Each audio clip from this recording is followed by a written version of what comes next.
C'est affolant ce qu'on peut entendre comme bêtises sur le sujet. Ce sujet ne devrait pas être politique, juste des faits, des passionnés. On parle de voitures électriques. Est-ce qu'on a du pétrole? Non. Est-ce qu'on a de l'électricité? Oui. Qu'est-ce qui émet 3 fois moins de CO2? La voiture électrique. Qu'est-ce qui émet 2 fois moins de particules fines? La voiture électrique. Et qu'est-ce qui fait 10 fois moins de bruit? La voiture électrique. Cet entrepreneur passionné, c'est Aurélien Demeaux. Si je résume qu'il était avant de devenir le serial entrepreneur qu'il est devenu, je pense que sa vie professionnelle se résume à 6 mois de stage pendant ses études. Sa première boîte, c'est Cheers, et il va mettre des photos sur les cheminées de nos grands-mères, mais pas que. Et aujourd'hui, avec Electra, son sujet, sa passion, c'est la voiture électrique, et c'est un sujet à impact. Ravi de t'avoir avec nous, Aurélien. Ravi aussi, merci de l'invitation. Je suis ravi aussi de retrouver mon fidèle compère Olivier Mathieu. Eh bien, enchanté Aurélien, évidemment, salut Thomas. Bravo. Bravo, on fait connaissance. Il y a eu quelques moments effectivement estivaux de pause et bravo aussi pour toute la présence de 40 nuances de Next au France Digital Day. Merci, j'ai beaucoup entendu parler de toi, donc je suis ravi de t'avoir enfin face à moi. Quelques chiffres sur Electra et ensuite on envoie ton 40 nuances de Next. Aurélien, aujourd'hui c'est 250 salariés présents dans 9 pays, c'est 600 000 euros levés récemment. 600 millions. Millions, pardon, mais oui, tout millions. à fait. Valorisé pas très loin de la licorne. Exactement. Et 20 millions de chiffre d'affaires cette année. Ce qui est intéressant, c'est toujours intéressant de leur dire, 0 € en première année de chiffre d'affaires, quelques centaines de millions la seconde année. Puis Centaines de milliers. Ouais. Il y a un petit problème avec les 3 zéros. Là, on a fait 0 € de chiffre d'affaires, puis quelques centaines de milliers, puis quelques millions, parce que c'est un business d'infrastructure qui se construit sur du temps long, mais qui a pas mal de vent dans les voiles. Voilà. C'est Olivier, l'homme de chiffres, dans 40 nuances de Next. En tout cas, on envoie officiellement. Feuille blanche.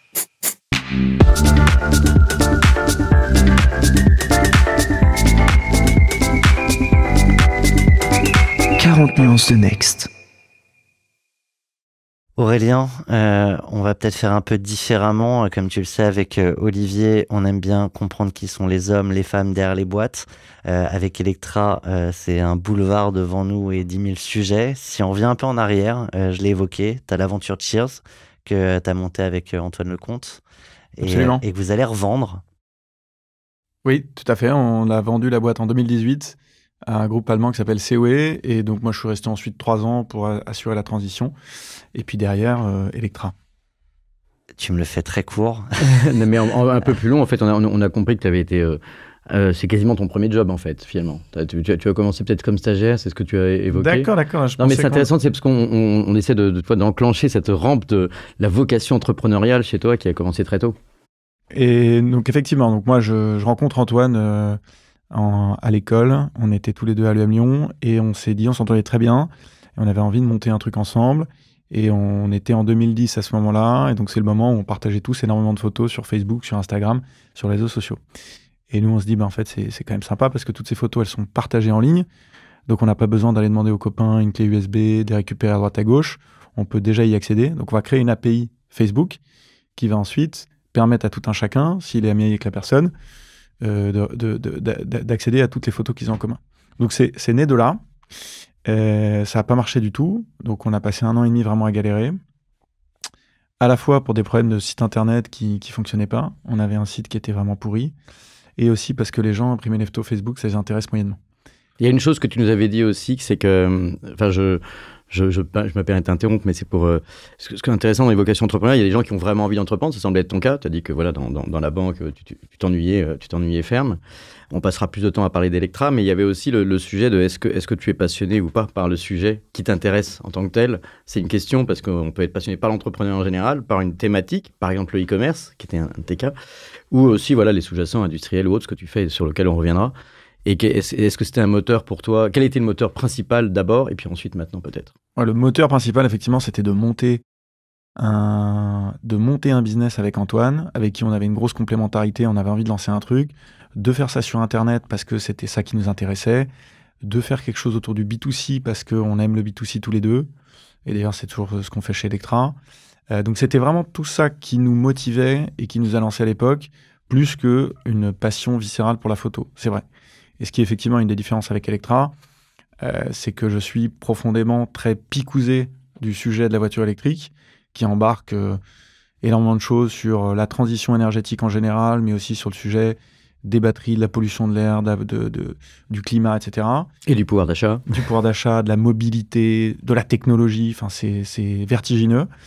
Là où, effectivement, chez Cheers, j'aimais beaucoup ce qu'on faisait, c'était vraiment un truc très chouette, très universel, tout le monde a les photos, donc c'est hyper sympa, on en parlait à tout le monde, et chacun réagissait, chacun avait les photos sur son téléphone, tout le monde a des photos chez soi, en fait. C'est vrai. Donc c'est ça qui est sympa, mais avec une passion pour le produit, on va dire, qui était moins là.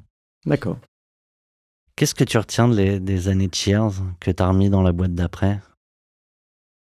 Cheers, moi, ça m'a tout appris, en fait. J'ai tout appris puisque T'avais rien fait d'autre? J'avais rien fait d'autre. Un peu d'études, mais voilà. J'étais un gamin qui avait étudié et j'ai fait 6 mois de stage qui était quand même assez formateur. Hein. C'est un stage en fusion-acquisition où tu te fais fouetter soirée week-end à bosser. Donc ça, pour le coup, ça t'apprend à être très efficace et à bosser de manière carrée parce que t'es tout le temps surchargé de boulot. Mais bon, ça a duré 6 mois, donc je savais pas faire grand-chose. Donc Cheers, ça m'a appris à recruter des gens. Je dis ça m'a appris, c'est un apprentissage continu. Hein. Je ne vais pas dire qu'aujourd'hui... Tu as peut-être fait quelques erreurs en 10-15 ans, ouais. J'ai fait moult erreurs, mais on va dire que ça m'a appris à construire une équipe, donc recruter des gens, essayer de les fidéliser, animer une boîte, aller lever des fonds, vendre ton produit, créer une équipe tech et un produit tech. C'est un peu tout ça. Donc ça a été une boîte à outils exceptionnelle. Et c'est pour ça que quand je suis arrivé sur Electra, qui est un projet assez costaud, puisque le premier truc qu'on m'a dit quand j'ai commencé à réfléchir à Electra, en parler en 2020, c'est « Ah mais oui, mais attends, il faut déployer des milliards d'euros d'infrastructures dans plusieurs pays, c'est de l'industrie, t'imagines bien que Total, ils y ont pensé, etc. etc. » C'était ça le discours. Je savais que c'était dur, que c'était un gros morceau, mais je me sentais prêt parce que cette boîte à outils de Cheers, elle m'avait appris plein de trucs. Évidemment, je continue à apprendre 1 milliard de choses, mais j'avais ce petit bagage, donc c'est ça que ça m'a apporté de Cheers. Tu as une question pour toi. Vous avez un message. Salut Aurélien, c'est Étienne de Madines, j'espère que tu vas bien. J'ai une question pour toi, puisqu'après Cheers et Electra, je pense que tu as une bonne vision de ce qu'est un bon entrepreneur, et je serais curieux d'avoir ta définition. T'as 3 heures. Dissertation libre. Ouais, ça c'est une question difficile. Déjà, je sais pas, franchement, si je sais ce que c'est qu'un bon entrepreneur. Je dirais que c'est, à mon avis, un mix de capacité à prendre des risques, à avancer, à pousser la porte sans savoir exactement où tu vas tomber. Tu vois, et notamment, c'est la grosse réflexion que je me suis faite après Cheers, c'était le sujet d'Electra. Il est important, il est vertigineux. Je sais que je suis passionné par le projet. Je sais qu'il y a un marché qui va se développer. Je sais que j'en ai envie et que j'ai des capacités à peut-être faire des choses intéressantes sur le produit, sur la tech. Mais je sais aussi qu'il y a 1 milliard de choses que je vais découvrir along the way. Donc ça, je pense qu'il faut avoir cette partie-là. Et en même temps, je pense que la qualité première d'entrepreneur, c'est probablement de savoir s'entourer, de choisir des bonnes personnes, donc de les recruter, de les attirer, de les fidéliser, de les animer. Et moi, c'est un des trucs qui m'épanouit le plus chez Electra, c'est de bosser avec des gens qui sont bien meilleurs que moi, dans un environnement qui est extrêmement stimulant en fait. Avant d'arriver à Electra, tu l'as dit, vous sortez de Cheers, t'as un moment là où en fait t'as du temps, t'as un peu de moyens, et globalement t'as 100 000 chemins possibles. Et je trouve ça toujours intéressant de se demander comment tu choisis le chemin final, comment arrive une idée comme Electra, ce qu'on vient de chercher. Est-ce que tu vois un reportage à la télé qui défonce les voitures électriques, par exemple Ou est-ce que par ailleurs, ça arrive dans certains cas, le projet, j'en ai des exemples en ce moment, mais que je ne peux pas te discloser, mais tu peux aussi avoir l'idée en germe avant même ta sortie de la première aventure entrepreneuriale. Non, mais moi, ça m'arrive souvent d'avoir des entrepreneurs qui sont en train de penser déjà à l'étape d'après. Et donc, ils ont un peu de temps passé la nuit ou les week-ends sur un nouveau projet qui sera peut-être, d'ailleurs, qui verra peut-être jamais le jour. Hein, mais ouais, non, moi, ça a plutôt été mon cas. C'est-à-dire qu'à la fin de Cheers, j'ai fait. Donc, ça a duré 10 ans, Cheers, 2010-2020. Et à la fin, j'avais fait un peu le tour de la question. On avait vendu la boîte à COE. La boîte était devenue rentable. J'avais le sentiment que je commençais à avoir un petit peu fait le tour du marché. Et puis, comme beaucoup d'entrepreneurs, il y a souvent cette idée, tu n'es plus totalement maître de l'ensemble des décisions, de la stratégie, tu as des envies, des frustrations aussi en face, et puis c'est un cycle. Oui, alors moi je vivais très bien avec CW, donc parce que ils nous ont laissé nos bureaux, notre autonomie, donc ils sont en Allemagne, mais on avait gardé notre marque, notre équipe, nos bureaux, etc. Donc j'avais l'impression qu'on continue à opérer, mais juste avec un actionnaire qui était différent. Là où c'est vrai qu'effectivement il y a un côté, je suis plus proche de la fin que du début, c'est que j'ai l'impression d'avoir arrimé Cheers à CW et que ça allait être sa destination finale en fait, c'était de se greffer à ce groupe industriel. Donc le job est fait. Il n'y avait plus le spice. C'est un peu moins les petites étincelles, quoi. Il n'y a plus le petit truc de l'inconnu, où quand tu lèves des fonds, tu sais que tu as levé des fonds pour démarrer la boîte, mais que ça va être quoi l'étape 2, 3, 4 ? Est-ce que tu vas entrer en bourse ? Est-ce que tu vas justement te rapprocher d'un industriel ? Est-ce que tu vas avoir un autre fonds qui vient, etc. Donc cette incertitude, c'est ça aussi qui crée un peu ce... Ouais, le piment, l'adrénaline de l'entrepreneur. Absolument. Et donc, tu as ce moment-là, voilà, où globalement, tu as du temps devant toi, tu aurais pu faire 1000 choses, et d'ailleurs, mais en fait, je vais faire beaucoup ça, hein, tu as encore un message avec une question surprise. Je crois que j'en ai jamais eu autant. Vous avez un message. Salut Aurel, c'est Alex. Comme beaucoup, je suis admiratif de ta carrière d'entrepreneur avec Cheers et Electra, mais j'aimerais savoir, si tu n'avais pas été entrepreneur, qu'est-ce que tu aurais fait de ta vie ? Quelle carrière tu aurais choisi ? Je t'embrasse. Et en fait, juste après Cheers, t'aurais justement pu embrasser une autre carrière. Et donc, cette question, c'est d'Alexandre. D'Alex Belliti, qui est un de mes meilleurs potes. C'est la famille, Alex. J'adore. De Clini, qui a monté une super belle boîte. Et qu'est-ce que j'aurais fait ? Je pense que si j'avais pas poursuivi ce cycle d'entrepreneur et remonté une boîte, et voilà, je pense que j'aurais fait du produit, parce que j'aime le produit profondément. L'idée de me dire qu'on va essayer de craquer une expérience utilisateur, c'est vraiment un truc, moi, le fait, tu vois, d'avoir une bonne appli Electra sur laquelle tu commences ton parcours sur l'app, et ensuite tu arrives sur la station, donc tu commences un parcours digital, tu l'as fini sur le site avec un vrai produit, un vrai vie. Je trouve ça waouh, génial. Et donc, je pense que j'aurais fait du produit, peut-être, mais ça, c'est vraiment du peut-être avec des grands guillemets, de la politique. Je sais que c'est très... Tu pourrais faire aussi du produit en politique. Tu pourrais faire l'expérience utilisateur politique. Non, mais en fait, ce qui m'intéresse, de comprendre le monde autour de moi et d'essayer de résoudre des problèmes, c'est fondamentalement un truc que j'adore. Et donc, la politique, c'est parfait pour ça. Mais en fait, la politique, c'est... Moi, je trouve que c'est un métier noble à la base. Maintenant, c'est vrai que ça a l'air tellement compliqué. Il y a beaucoup de claques à prendre. Ouais, j'ai l'impression qu'il n'y a que des coups à prendre, donc ça donne pas envie. Donc, je pense que j'aurais plus fait du produit, ouais. Et qu'est-ce que tu penses avoir craqué sur le produit Cheers et sur le produit Electra versus, à l'époque, les concurrents et les concurrents aujourd'hui d'Electra ? C'est une bonne question. Je pense que la réponse, à mon avis, est la même à la fois sur Cheers et sur Electra. C'est que ce qu'on essaye de faire, c'est d'apporter une expérience utilisateur qui soit extrêmement léchée, très sophistiquée, avec un design sympa. Moi, je suis intimement convaincu que si tu veux embarquer les gens vers la voiture électrique, il faut leur donner envie, il faut les enthousiasmer. Et donc, il faut que ça soit joyeux, ludique, sympa, sexy, design, j'ai pas d'autres mots, mais que ça donne envie. Et donc, je pense que c'est ce qu'on a essayé de faire sur Cheers, c'était de dire, grosso modo, à l'époque des Kodak et des Fuji, les gens avaient une affection particulière pour les marques de photos, parce que les photos, c'est leur souvenir, c'est leur mémoire, c'est extrêmement précieux pour eux. Et puis, quand on est passé à l'époque du web, c'est devenu un supermarché de hard discount avec Photobox, PhotoWeb, moins 50%, acheter un offert, etc. Et on a perdu cette notion de connexion avec la marque. Donc nous, avec Cheers, on essaie de faire renaître un peu cette connexion avec les utilisateurs, avec plus de spontanéité, avec une jolie marque. Ne faisons peut-être pas non plus croire que la marque suffisait à pas devoir se battre aussi sur les prix. Bien sûr, bien sûr. Mais disons... Ce qui est vrai, c'est qu'il y a une commoditisation de la photo, probablement, donc une désaffection. Mais... Tout à fait. Donc, dans un marché qui est un peu commoditisé comme celui de la photo, où tu as... On explique ce que ça veut dire, commoditisé ? Commoditisé, ça veut dire que tu as beaucoup d'acteurs sur le marché qui proposent la même chose. Un tirage 10-15, qui est le standard de tirage photo.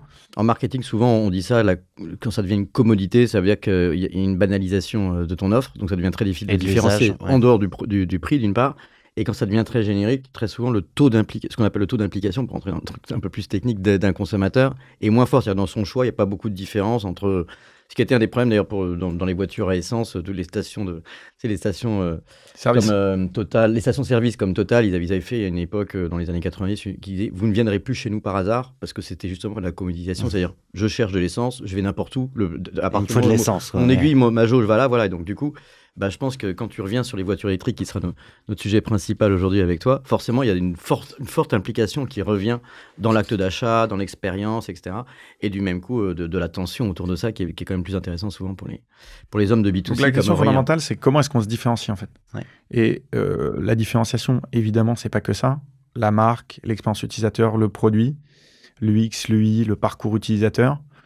Mais quand même, parce qu'il y a ensuite la qualité de ton produit même, de ta technologie, ton positionnement, ton marketing, ta stratégie, etc. Mais je pense que ça joue une part qui est vraiment fondamentale. Et il y a un truc, à mon avis, sur lequel j'arrive pas à le capturer. Toi, tu es un fonds d'investissement, donc peut-être que... Mais beaucoup de fonds d'investissement, quand on levait des fonds avec Cheers, me disaient oui, mais c'est quoi votre différenciation majeure? Qu'est-ce qui fait que vous êtes différent des autres? Et demain, si Amazon, ils se mettent à vendre des photos, eh ben, ils vont vous écraser. Et la un réponse grand était... classique du e-commerce en général, d'ailleurs. De beaucoup de fonds. Et ta agaçant. réponse, c'était quoi? La réponse, la réponse de l'époque, c'était de dire non, on est spécialisé sur le mobile, on fait ça très bien, on connaît le sujet par cœur, on a une jolie marque, donc une barrière à l'entrée, puisqu'en fait, la marque, c'est difficilement réplicable. Mais la réponse, en fait, la question, elle n'est pas bonne à la base, je pense. D'abord... Ça, c'est politique. Non, mais... Votre question n'est pas la bonne. Votre question est bonne, mais elle est mal tournée. Ou elle est même mauvaise. Non, mais c'est pas inintéressant comme question, mais la vraie réponse, en fait, c'est 98% des business, et en particulier dans le e-commerce, c'est de l'exécution. C'est, tu vends des photos, tout le monde vend des photos, mais qu'est-ce qui fait que toi, ton exécution, elle est parfaite, que tu vas livrer? Amazon, c'est un site de bouquins sur Internet, c'est un truc que je dis souvent, ils vendent des livres. C'est le truc le plus banal du monde. Mais sauf qu'ils l'ont fait de manière extrêmement léchée et performante sur chacune des étapes. La livraison, le packaging, le parcours en ligne, le site mobile, le retour, le truc, le machin. Et donc, à la fin de la journée, c'est juste tellement parfait. Mais ça, si tu dis ça à un fond, il va dire « Ah ouais, ok. Et exécution nickel? Ouais, bon. T'as pas un truc plus sympa que je mette dans ma slide? Je vais répondre je réponds la marque. Voilà, donc la marque. Mais la marque, en fait, ça t'aide vraiment aussi à rentrer dans le cœur des gens.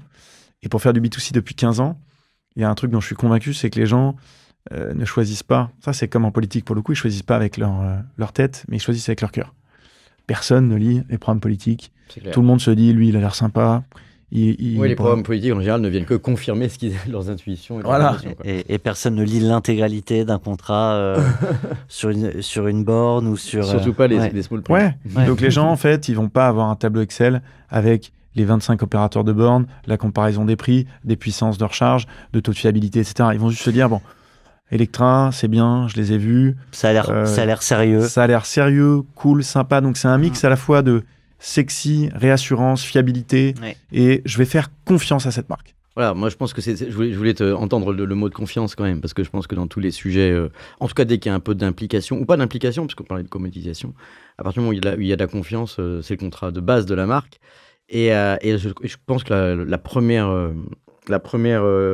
premier élément de confiance, de bastion de la confiance, c'est l'expérience utilisateur. Si ça te va, moi j'aimerais bien qu'on approfondisse un peu la question d'Electra, parce qu'on a parlé du produit. Et je pense que justement, la question user experience, produit et confiance, enfin en tout cas moi dans mon expérience, c'est un peu un fil continu d'une certaine façon.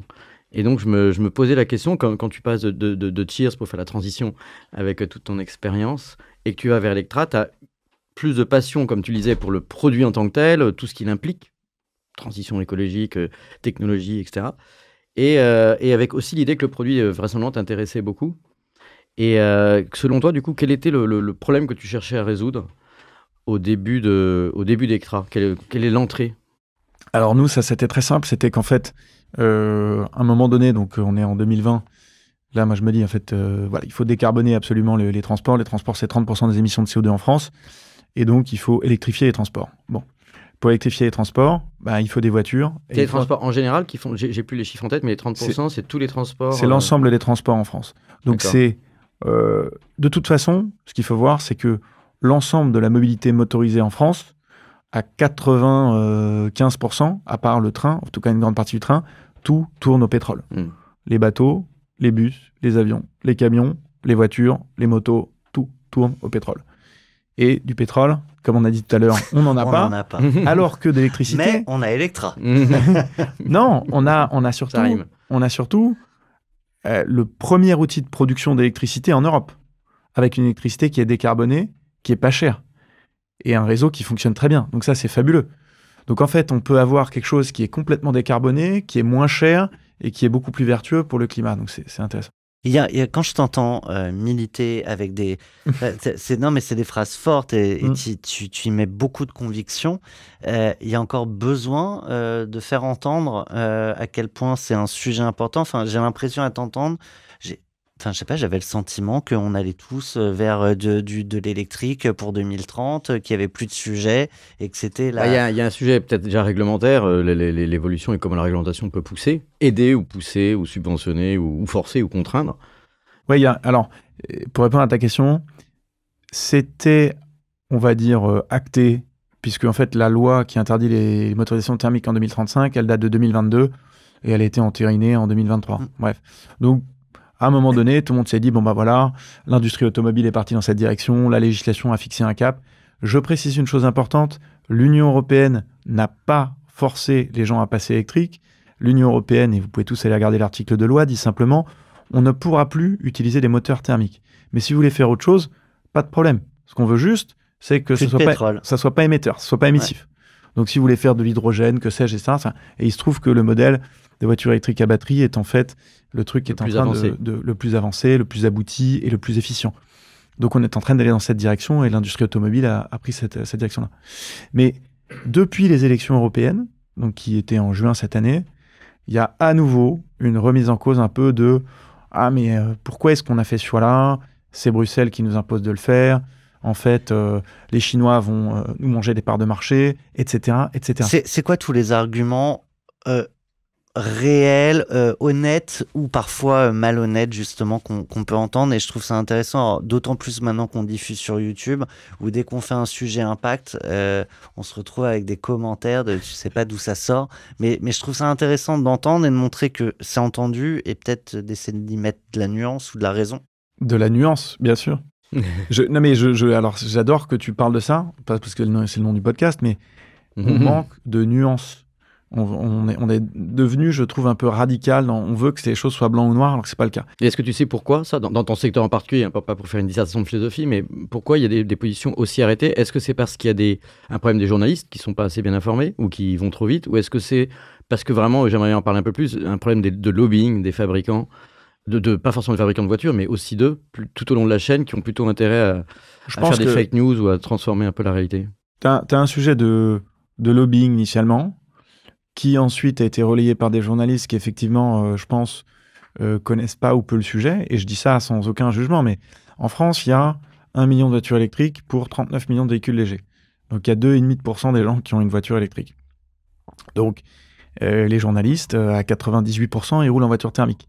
Et comme donc ils connaissent pas la voiture électrique et qu'on leur a dit, parce qu'un copain d'un copain d'un copain leur a dit qu'une fois il y avait la queue, qu'il a attendu 1 heure, il va faire un article dessus en disant ça a l'air terrible la voiture électrique. Donc c'est bête comme ça. Donc il y a ensuite les politiques qui se sont saisis, certains politiques, hein, pas tous, de ce bâton-là pour faire un peu de démagogie à bon compte en expliquant que c'était un truc de bobo de la ville et que du coup, il fallait parler à tout le monde et que ça, c'était un truc de bobo. Ils auraient dit que les conducteurs de voitures électriques mangeaient les chats et mangeaient les chiens. Voilà.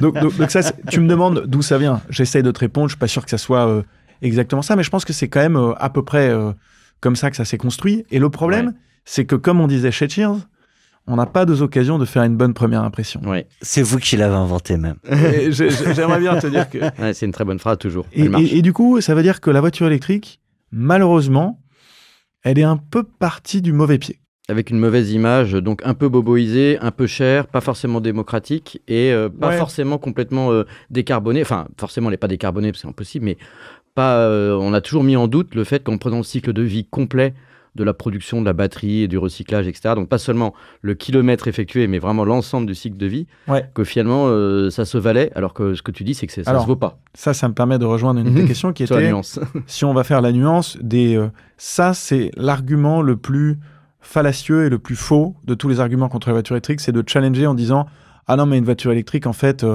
c'est pire qu'une voiture thermique sur le plan du carbone. » C'est faux, c'est totalement faux. Toutes les études le montrent, l'ADEME, Carbone 4, je pourrais t'en citer des dizaines. Une voiture électrique en France, parce que ça dépend du mix énergétique, mais en France, une électricité qui est décarbonée, c'est entre 70 et 80% d'émissions de CO2 en moins sur l'ensemble du cycle de vie de la voiture. Bon, voilà. C'est factuel. Dans des pays comme l'Allemagne, tu vas plutôt être à moins 40, moins 50% parce qu'il y a encore un peu de charbon, même si l'Allemagne a mis beaucoup de renouvelables. Mais quoi qu'il arrive, tu es quand même en négatif là-dessus, très fortement sur le CO2, très fortement sur les particules fines, évidemment sur le bruit. Et puis ensuite, je pense que l'argument qui est le moins fallacieux, qui est légitime, et moi j'aime bien argumenter, débattre, et en soi... Allez, on y va. Que tu disais, je milite, j'espère que je ne suis pas un militant dogmatique qui est dans mon truc et dans mon couloir. Honnêtement, j'essaie d'aborder le truc en essayant de me dire... D'un point de vue scientifique aussi. Au global, c'est une meilleure solution, pour les raisons que je viens de citer, et j'en rajoute une quatrième qui est absolument fondamentale, et dont on ne parle jamais. C'est ce qu'on a dit tout à l'heure. La France importe 99,9% de son pétrole. Donc la dépendance énergétique, elle est monstrueuse. Ce qui fait que si le prix du baril de pétrole il bouge un tout petit peu, c'est la panique, on fait un chèque carburant et ça met dans la panade toutes les entreprises de France. J'ajoute une dernière chose. Et au passage des comptes publics. Et au passage des comptes publics. Et au passage notre balance commerciale. Puisque en fait tout ça c'est les pays de l'OPEP et nous on n'a pas... Et j'ajoute une dernière chose, c'est que d'un point de vue stratégique, les réserves de la France de pétrole c'est à peu près 4 mois. 5 mois. Donc en gros, et en plus, tu as des réserves stratégiques dans les réserves indépendance est très limitée, quoi. Qui servent aux ambulances, à l'armée, à la police, etc. Donc ce qui reste pour le grand public est des faible. réserves d'uranium, on a plus de 4 ans et demi de réserves d'uranium. Mais pour une raison simple, parce qu'un baril de pétrole, il faut se rendre compte, c'est 151 litres. 151 litres de pétrole. Donc, et on en consomme quasiment 1 million par jour en France. Donc si tu veux stocker plusieurs mois, mais ça fait plusieurs dizaines de millions de barils de pétrole. Donc ils sont dans des réserves stratégiques en France. Donc faut pas avoir d'allumettes à cet endroit-là. Non mais blague à part, en fait, tu as un million de barils de pétrole, c'est moins joli qu'une éolienne. Non mais moi ce qui me frappe, c'est que beaucoup de, comment dirais-je, de politiques, ou en tout cas de souverainistes qui plaident pour du patriotisme économique, etc., ça leur pose aucun problème d'acheter 1 million de barils de pétrole à l'Arabie Saoudite tous les jours.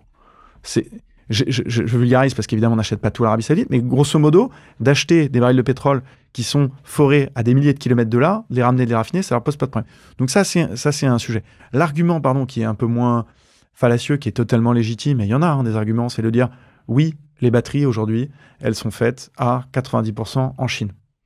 C'est vrai. Moi, ce que je réponds à ça, c'est vous avez raison.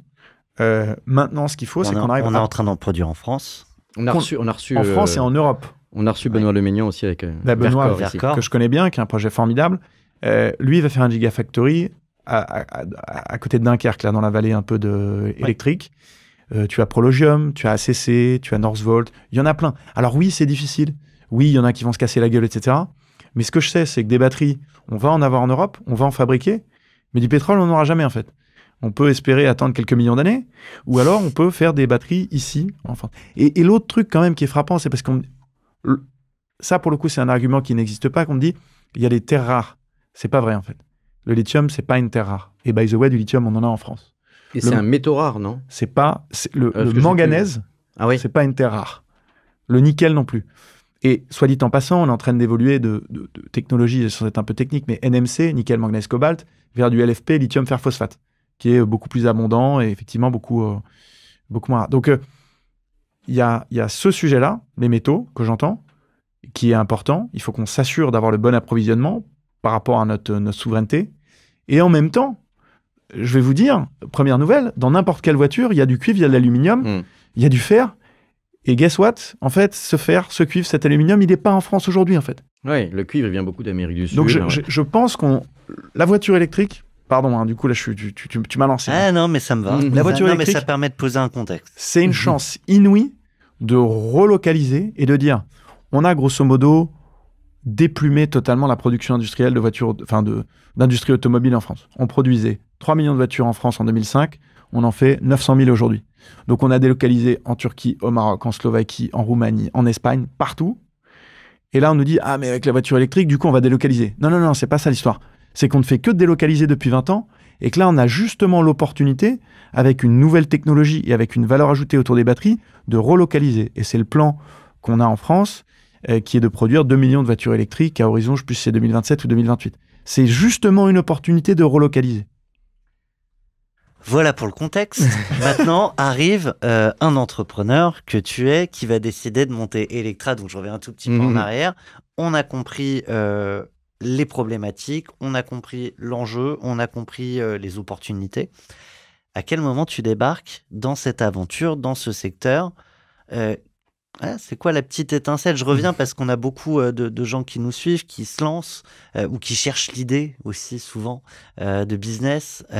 Comment ça arrive pour toi? Peut-être avant que tu répondes à ça, j'ai l'impression qu'on n'a pas vraiment présenté, c'était pas pour juste le couper, mais j'ai l'impression qu'on n'a pas vraiment présenté Electra, donc on peut avoir l'impression que tu es fabricant de voitures électriques, mais juste pour rappeler que tu es un fabricant et un distributeur de recharge pour les voitures électriques, donc sur les infrastructures qui permettent ensuite aux gens qui ont des voitures électriques, qui gèrent des flottes ou des particuliers aussi, j'imagine. Tout à fait. Nous on est, pour préciser, donc on n'est pas fabricant à proprement parler des bornes de recharge, mais on est un opérateur de stations de recharge rapide pour les voitures électriques. Donc on déploie un réseau. On a 330 stations de recharge rapide aujourd'hui. Dans une station, tu as plusieurs bornes, plusieurs points de charge. Et on est présent dans 9 pays en Europe. Et l'objectif, en fait, c'est de mailler le territoire et de dire aux gens, quand bien même vous n'avez pas de parking, vous n'avez pas la possibilité de mettre une prise, de toute façon, aujourd'hui, vous n'avez pas de pompe à essence chez vous non plus. Vous allez vous charger une fois dans la semaine votre énergie au supermarché ou à la pompe à essence. Eh bien, on va vous mettre des stations de recharge ultra rapides qui vont vous permettre de charger en 15-20 minutes à proximité, un peu partout, de manière à ce que vous ne soyez pas gêné à passer électrique et qu'au contraire, ça soit enthousiasmant, que ça soit facile, que ça soit simple. On ira après à la genèse. Alors, Ouais. je reste sur le sujet de la borne de recharge. Le prix. C'est quoi le positionnement par rapport à tout un écosystème qui est en pleine effervescence? Je vais te laisser cette question, notre partenaire côté Vivatech avec Olivia Hervy, et on va aborder le paysage. Bonjour Aurélien, alors tout d'abord un grand bravo pour votre entrée dans le Next 40. Et sinon j'avais une question pour vous. Donc je n'ai pas de voiture, mais je sais quand même que plusieurs acteurs aujourd'hui opèrent dans le secteur de la recharge électrique. Donc je me demandais, avec la concurrence qui s'intensifie, comment vous vous différenciez des autres acteurs, qu'ils soient français ou européens, et quelles sont vos stratégies pour conquérir de nouveaux marchés. Merci beaucoup. Et bonjour à Olivia. Mais bonjour Olivia, merci pour la question. La façon dont on essaie de se différencier, c'est d'abord le positionnement d'Electra. Donc dans la recharge, on peut faire plein de choses, de la recharge à la maison, de la recharge au bureau, de la recharge au dépôt, de la recharge lente en voirie, de la recharge rapide, de la recharge ultra rapide. Nous, on fait que de la recharge rapide et ultra rapide. Donc, on est vraiment sur ce segment-là. C'est ce qui va permettre de charger une voiture, je le disais tout à l'heure, en 15 à 20 minutes. Ça, c'est le premier point. Le deuxième point, c'est tout ce que je disais tout à l'heure autour de l'expérience utilisateur. Donc, on a 45 personnes dans l'équipe Software Engineering. Et donc, on a développé tout notre back-end, ce qu'on appelle la supervision, qui permet de piloter les bornes de recharge et de s'assurer de leur bon fonctionnement. On a développé une application mobile aussi qui permet au parcours utilisateur d'être le plus simple possible, de manière à ce que les gens puissent réserver par exemple un point de charge ou appairer leur voiture avec le réseau Electra, de telle manière à ce que quand ils vont dans n'importe quelle station du réseau Electra, ils prennent un pistolet, ils le branchent, ils n'ont rien d'autre à faire. Nous, on reconnaît automatiquement le véhicule ID et on va dire, ça c'est la voiture de Thomas, on va lancer la recharge. Donc voilà, c'est un exemple, mais c'est les efforts qu'on fait sur l'expérience utilisateur. Et le troisième point, c'est qu'on a un réseau urbain. Donc on est principalement dans les zones urbaines. T'es à Paris? On a le premier réseau en Île-de-France, le premier réseau à Lyon, à Bordeaux, à Marseille, à Toulouse, le premier réseau à Bruxelles, à Milan, à Zurich. Donc on a un positionnement urbain qui est très fort. Et en zone urbaine, il n'y a pas beaucoup d'emplacements. Donc on a une zone, on va dire, naturelle d'attraction qui est assez forte. Donc voilà un peu quelques éléments différenciants. Et sur les éléments différenciants, il me semble que on ne peut pas être qu'en compétition les uns avec les autres dans une question de gestion d'infrastructure, un peu comme les standards en téléphonie mobile, en réseau électrique ou en réseau Internet, etc. Et du coup, est-ce qu'il n'y a pas un plan d'entente, parce que c'est interdit de s'entendre entre opérateurs, mais est-ce qu'il y a, comment dire, un plan stratégique industriel entre vous ou par le gouvernement pour que le maillage du territoire, parce que là, tu as beaucoup parlé des zones urbaines, il y a peut-être d'autres qui sont déployés en ruralité. On avait reçu Jean-Christophe Kerdeloué de NW Group à ce micro, qui est lui en périphérie. Et moi, on avait reçu aussi The Plug qui était venu. Absolument. Qui était en fait, en France... Excuse-moi, parce que j'avais aussi la question de Tesla, donc, pour rassembler tout le paysage concurrentiel, qui avait pris pas mal de l'avance avec ses superchargeurs, et dont il était un peu dit dans les analyses qu'ils avaient un peu perdu la bataille de l'autoroute en tant que telle, parce que ça n'a pas été leur premier combat, même si maintenant je crois qu'ils y reviennent un petit peu. Et donc du coup, comment s'organise tout ça? Alors, c'est assez simple. De la même manière que dans les télécoms, il y a une obligation d'interopérabilité pour tous j'appelle les CPO, donc c'est Charge Point Operator, pour tous les opérateurs de bornes de recharge en France. Tu as une borne de recharge ouverte au public en France, elle doit nécessairement être interopérable. C'est la loi. Donc, interopérable, ça veut dire quoi? C'est la connectique, c'est les plugs. Ça veut dire que n'importe quel pass de recharge, si tu as un pass de recharge... le paiement aussi, du coup, c'est ça. Pass de recharge Total ou le pass de recharge que sais-je. Il peut aller partout. Il va fonctionner sur des bornes Electra, il va fonctionner sur des bornes... chez Vinci, chez machin, etc. Ouais. Et là, c'est le cas actuellement déjà ou c'est en train de se mettre en place? C'est le cas actuellement. Et donc ça, c'est un point important, juste, excuse-moi, mais aujourd'hui en France, il y a 130 000 bornes de recharge, il y a plus de 10 000 de bornes de recharge rapides ou ultra rapides. Donc, toutes les aires de service, elles sont couvertes. Il y a des bornes de recharge, il y en a énormément, et elles sont toutes interopérables. Et en plus de ça, on parlait d'expérience utilisateur, nous, on met des TPE carte bancaire sur toutes les bornes. Donc, tu peux payer en coup de sans contact très facilement sans avoir nécessairement de badge. Donc, ce qu'il faut voir, c'est que le marché, il est très dynamique, il évolue à une vitesse folle. Il y a 2 ans et demi, quand on a posé nos premières bornes, il y avait quasiment personne en Ile-de-France. Aujourd'hui, nous, on a quasiment 100 stations. Et t'as quand même beaucoup de stations qui sont développées aussi, évidemment, de concurrents en Ile-de-France. Donc, il ne faut pas rester sur l'idée que, ah oui, il n'y a pas assez de bornes. Ça, c'est plus vrai. Est-ce que quand tu parles d'une station et un point de recharge, c'est différent en termes d'unité? Est-ce qu'une station comprend plusieurs points de recharge? Voilà, une station, pour savoir vraiment combien il y en a, parce qu'il y a plusieurs voitures. Après, une station, c'est 4-6 points de charge. D'accord. Je vais mettre une question très perso, mais qui, je pense, est universelle. Je me demande soit, est-ce que je me suis fait arnaquer? Parce qu'il y a 2-3 semaines, je me suis demandé si j'allais continuer de recharger ma voiture. Alors, pour le coup, je remets un peu de contexte. Hybride rechargeable. Je vais... Catastrophe. Hybride. Autre sujet. On fera une parenthèse là-dessus. Je reviens à Paris parce qu'après les vacances, je fais une nuit de recharge pour la charger de 70 km. Ça m'a coûté 31 €. Donc, c'était Bélib. Ouais, j'ai trouvé. Est-ce que c'est parce que c'est Bélib que j'ai payé 31 €?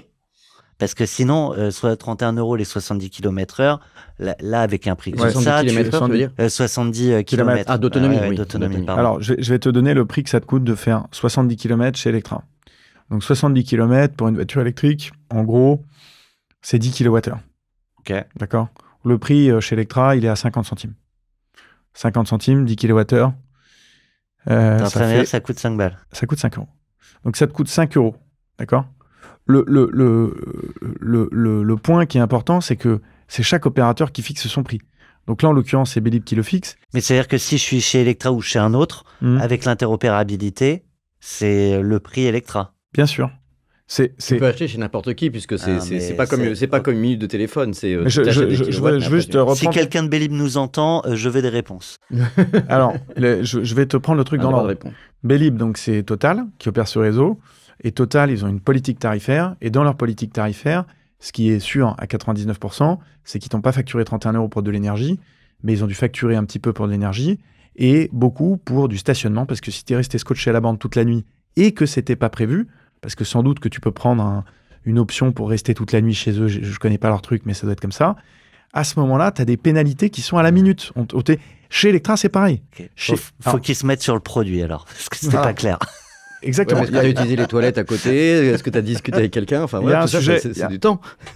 Et tu vois, en fait, l'ADN d'Electra à la base, c'est la simplicité. Ça fait partie des valeurs de la boîte. C'est écrit en gros, en gras, dans nos bureaux. Okay. Et pourquoi? Parce qu'en fait, les gens, ils y comprennent rien. Tu sors dans la rue, tu demandes à quelqu'un comment ça coûte un litre d'essence. 1,70 €, 1,80 €, pas de problème, samplon 95 ou diesel. Ok, très bien, merci. Comment ça coûte 1 kWh d'électricité? Aucune idée. Combien ça consomme une voiture au 100 km, aucune idée. Donc si on vulgarise pas et qu'on rend pas les choses extrêmement simples, y compris sur le plan tarifaire, et qu'on n'a pas un tableau avec les heures creuses, les heures pleines, la puissance différentielle, l'abonnement, pas l'abonnement, etc., on s'en sort pas. D'où le fait. Et je dis une dernière chose, et je te promets, je vais pas être long. Les voitures hybrides rechargeables ne sont pas des voitures électriques, ce sont des voitures à combustion avec une batterie qui fait l'appoint.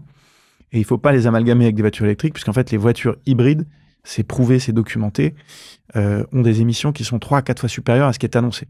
Pourquoi ? Parce que quand tu roules en thermique, tu roules avec une batterie qui pèse 150 kg, tu consommes plus. Non, mais du coup, vaut mieux une hybride qu'une hybride rechargeable, et vaut mieux une électrique qu'une hybride, c'est ce que tu me dis. Je dis qu'il vaut mieux une voiture électrique tout court, puisque en fait, le plaisir que tu as à être en électrique pendant 70 km, tu peux l'avoir pendant 400 km. Et c'est ça qui est merveilleux. Non, mais c'est surtout, et alors, je te cache pas qu'à chaque fois que je ralentis, je me dis, oh, je fais du bien à l'environnement, je vois le truc qui recharge. Mais la réalité, c'est qu'en fait, ton hybride, comme elle a aussi un moteur thermique, elle est finalement plus lourde. Donc, finalement, ton autonomie électrique est faible. Et puis, réciproquement, quand tu es en train de consommer de l'essence, tu t'embarques la batterie. Donc, dans les deux cas, tu es un peu perdant. Mais je crois que je fais partie de ces gens qui se disaient au moment où je l'ai acheté, est-ce que j'aurai l'autonomie suffisante ? Est-ce que bref, toutes ces. Non, mais il y a un côté déculpabilisant, je pense, de la voiture hybride. Alors peut-être que ça a permis d'évangéliser, mais bon. Déculpabilisant, et puis objectivement, un sujet de communication, parce que en fait, tout le monde a dit voilà, et donc on les comprend, les gens qui achètent des hybrides, on leur dit c'est électrique, il y a pas de problème. Et en fait, on ment sur les chiffres. C'est ça qui est dramatique. On te dit la voiture hybride, elle consomme 30 grammes de CO2 au 100. Et en fait, ça, c'est à supposer que tu roules à 90% du temps en électrique, ce qui est en fait pas du tout le cas quand tu regardes la moyenne de ce qui se passe. Il y a toujours un bon élève qui va dire non, mais moi je suis sur le moteur électrique, très bien, mais c'est pas le cas général. Sinon, on prend une électrique, comme tu dis. Ouais. Voilà, mais là, les autonomies en fait, des voitures qui sortent aujourd'hui, elles sont à 350, 400, 500, 600, 700 km. Donc ce sujet d'autonomie, qui était vraiment un sujet d'angoisse majeure il y a 1, 2, 3 ans, aujourd'hui, tu l'as beaucoup moins, franchement. Et ce qui rajoutait à l'angoisse, c'était le temps potentiel de chargement. Notamment sur autoroute, et là aussi vous travaillez en 10 minutes. Il y avait la question de l'autonomie et la question du temps de chargement. Donc c'est toujours lié un peu au temps finalement dans les deux cas. Je ne vais pas pouvoir faire longtemps et en plus je vais attendre longtemps, donc l'ensemble de mon trajet. Et une des communications qui a été faite que je trouve assez juste par ailleurs, mais toi tu vas me le dire parce que tu dis qu'il faut faire attention aux mots qu'on emploie dans ce secteur, c'est que du coup l'expérience électrique, de rouler en voiture électrique, est un peu différente, pas mieux ou moins bien, mais elle est un petit peu différente parce qu'on prend en compte ces paramètres-là aussi, le fait qu'il va falloir charger, etc. Oui. Alors, je pense qu'elle est un peu différente pour une raison principale qui est que tu vas charger, et c'est vrai, et je vais pas mentir aux gens, tu vas mettre plutôt 20-25 minutes pour te charger et récupérer tes 300-400 km plutôt que 3 minutes ou 4 minutes, je sais pas comment ça prend à la station. Ça, c'est vrai. En revanche, quand tu fais un trajet de, je sais pas, plusieurs heures... Généralement, tu fais une pause de 20 minutes, le temps d'aller prendre un café. C'est conseillé par la sécurité routière. Voilà. Te rajouter 10 minutes, un quart d'heure, c'est pas... Voilà. En revanche, ce qui est agréable, c'est que si tu as une prise chez toi, tu peux te charger chez toi. Si tu vas au bureau, tu peux te charger au bureau. Et ça, tu peux pas le faire avec l'essence. Mais là où... Moi, j'ai une voiture électrique depuis quelques années. Là où c'était un peu l'aventure, il y a 3 ans, où tu regardais vraiment sur ta carte. Et tu as un peu peur de ne pas trouver la station. Quoi. Voilà, tu regardais sur l'appli spécialisée, tu étais en stress, tu te demandais s'il y avait une borne, si jamais elle n'était pas en carafe, etc. Et il y avait un peu un côté je pars à l'aventure. C'est plus du tout le cas. Non, ça je peux témoigner. J'abonde, je ne suis pas rémunéré par Electra, mais moi qui suis aussi utilisateur de voiture électrique, ça a complètement changé. Non, ça a complètement changé. Moi, ça fait longtemps que je suis en voiture électrique.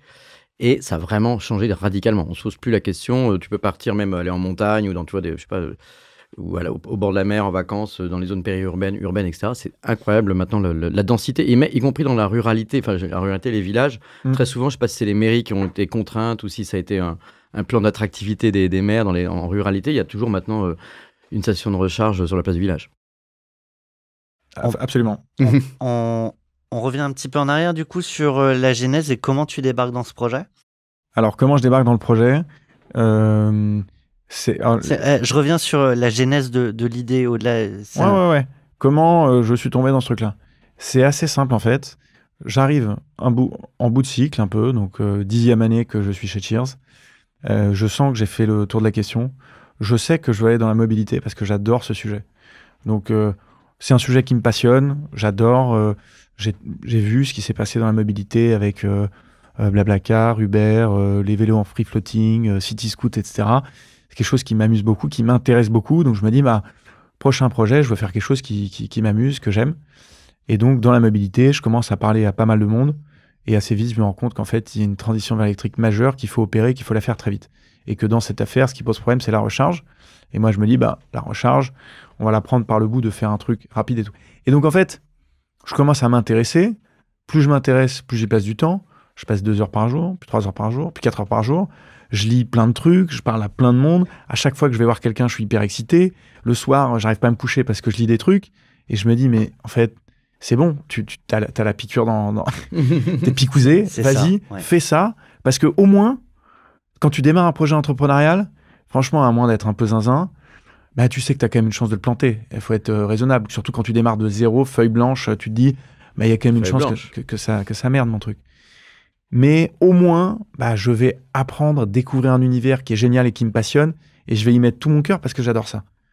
Et ça, voilà, c'est fait comme ça, puis j'y suis allé. Du coup, tu as eu cette passion, etc. Mais si on rentre même un petit peu dans la couche d'en dessous, tu aurais pu choisir de travailler sur juste les batteries. C'est l'exemple de Leménian qu'on a reçu, Benoît Leménian, pardon, qu'on a reçu pour Vercors, où il y en a qui ont été City Scoot, qu'on avait reçu aussi, Bertrand Fleurot, etc. Donc, il y a plein de façons d'entrer dans le truc. Est-ce que toi, tu es entré par un point précis, ou c'est juste après en étudiant ce qu'on appelle la sérendipité, parfois d'avoir une idée? Parce que je trouve que tout ce que tu dis sur l'expérience, ça ajoute une petite touch sur laquelle on n'est pas toujours très très fort en France, alors que très souvent l'expérience est le point de départ, on parle d'Elon Musk, le point de départ qui fait qu'on change les comportements des gens parce qu'on leur procure une bonne expérience utilisateur.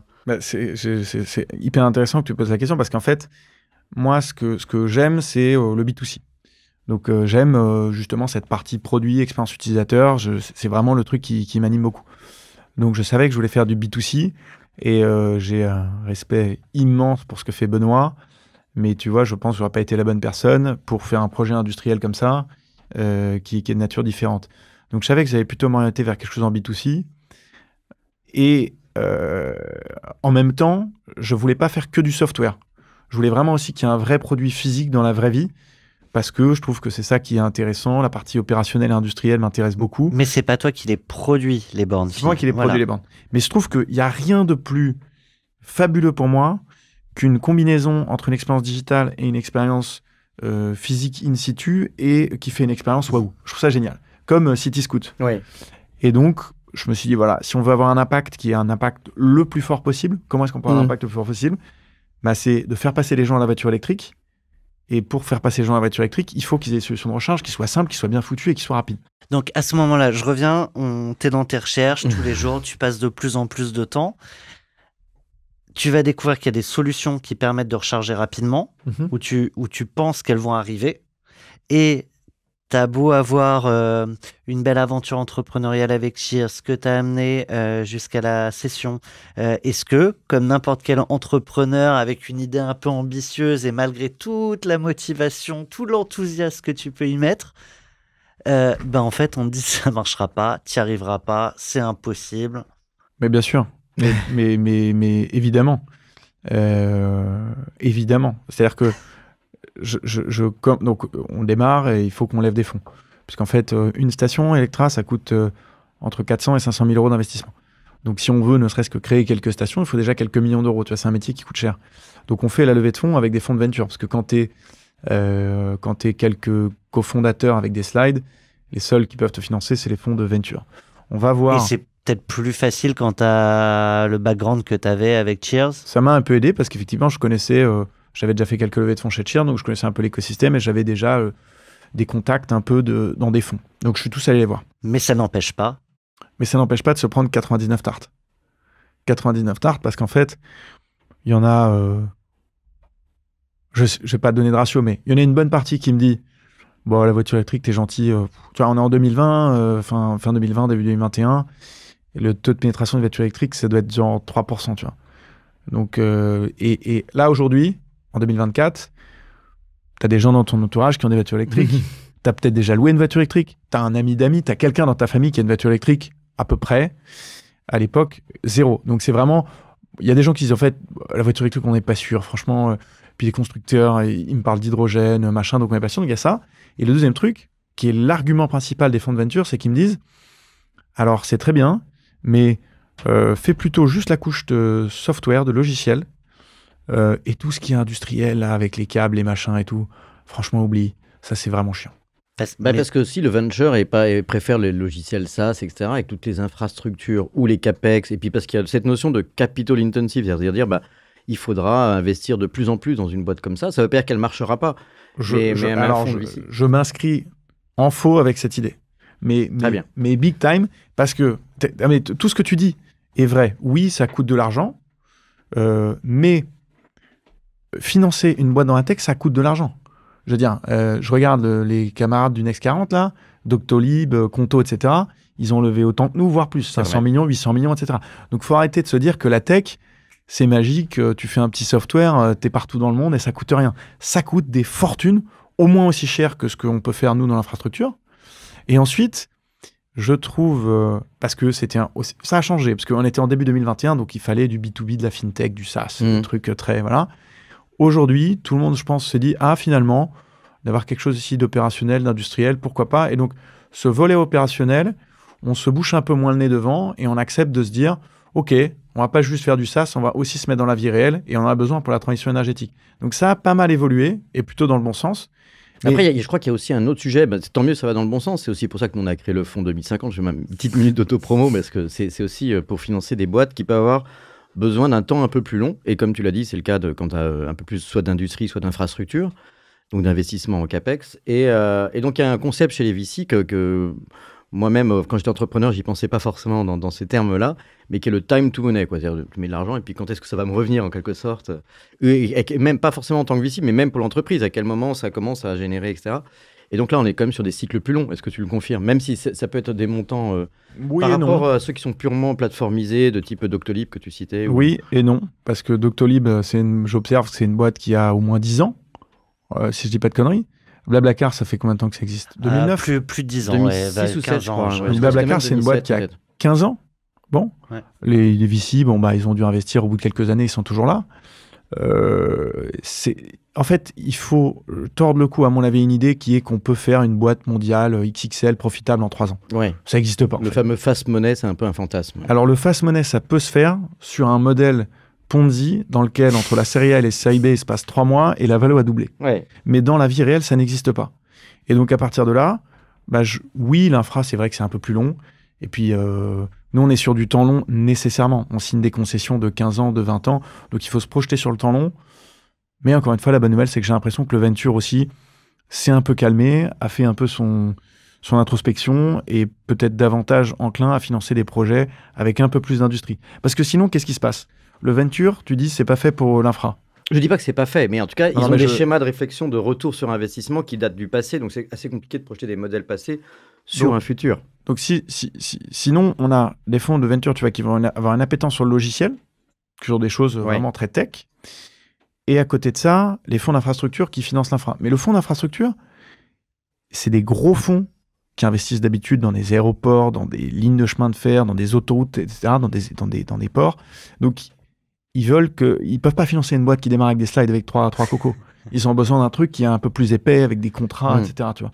Et donc, tu peux pas financer des projets industriels si t'as pas de fonds de venture qui est prêt à s'y mettre. Ouais. Et la bonne nouvelle, c'est que Serena nous a financé, et j'ai eu beaucoup de chance, parce que Serena, c'est eux qui nous ont financé chez Cheers, et donc je connais bien Xavier et toute l'équipe. Xavier L'Orphelin, qu'on salue, qui était aussi membre du conseil d'administration de France Vital, et super investisseur. Et j'ai eu de la chance qu'ils nous fassent confiance, et puis 2 autres fonds, First et Eurasio Venture, parce que c'était pas évident, je te dis, 99 tartes, quoi. Ouais. Et ça, j'ai appris quand même, j'ai fait 3 levées de fonds depuis chez Electra, donc j'ai dû faire 7 ou 8 levées de fonds. Un process de levée de fonds, c'est comme un funnel, c'est comme une histoire de taux de conversion. Tu vois 100 personnes, en fait, tu t'en fous à la fin, ce que tu veux, c'est lever de l'argent, et donc il faut qu'il y en ait un. Et donc au début, moi, ça me blessait, non, ça me peinait un peu que 80 personnes te disent, mais non, on va pas financer ton truc. Mais ça, en fait, finalement, il y a toujours une raison de ne pas faire parce que c'est pas le bon moment, parce qu'ils ont déjà un investissement, etc. Faut pas se formaliser. Ce qu'il faut, c'est qu'il y en ait 1 ou 2 à la fin. Je m'étais noté 1 ou 2 chiffres, parce qu'on dit voilà, qu'il y a eu il s'est pris des claques ou des tartes, comme tu disais. C'est d'ailleurs une de nos rubriques, la claque. On pourra peut-être en parler à ce moment-là. Mais juste pour rappeler même qu'on aura un aller et un retour. Boum, boum. Une droite et une gauche.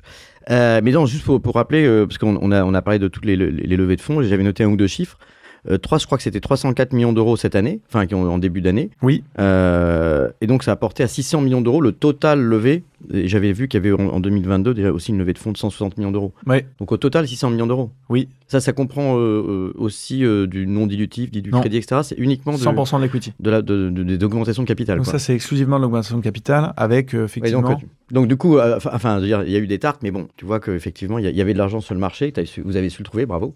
Bah, ce qu'on a... Enfin, en fait, là où ça a été, encore une fois, un peu révélateur pour moi, parce que je ne connaissais pas le milieu de l'infrastructure, c'est qu'en 2022, quand on fait la levée avec les fonds d'infrastructure, chaque fonds d'infra qui ouvre son ordi pour la visio ou que je rencontre, il me dit « Bonjour monsieur, donc moi je gère un fonds qui fait 6 milliards. » Parce qu'en fait, Donc, le ils moindre... viendront pour mettre juste 5 millions. C'est le l'idée. moindre projet en infra, quand tu construis, encore une fois, tu construis un aéroport ou tu construis une ligne de chemin de fer, c'est des milliards d'euros d'investissement.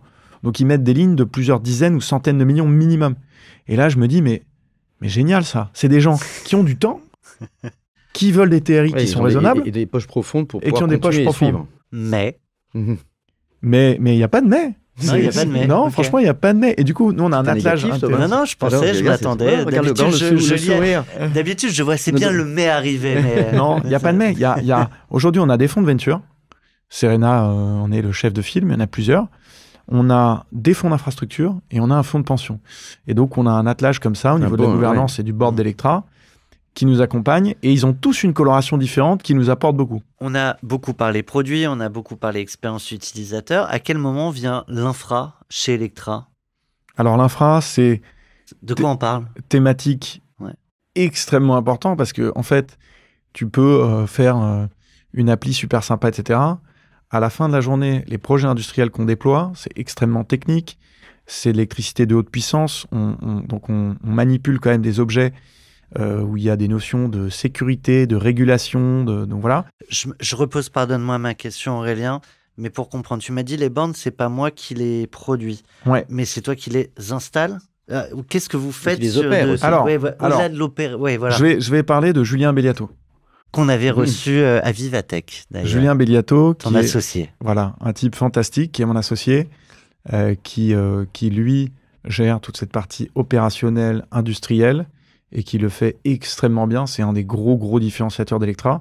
Et donc, nous, ce qu'on va faire, c'est qu'on va sourcer le matériel, on va l'installer, on va faire les demandes de raccordement au réseau, on va faire une grosse partie des études, on va faire une partie de la maintenance, on a ce qu'on appelle des flying doctors.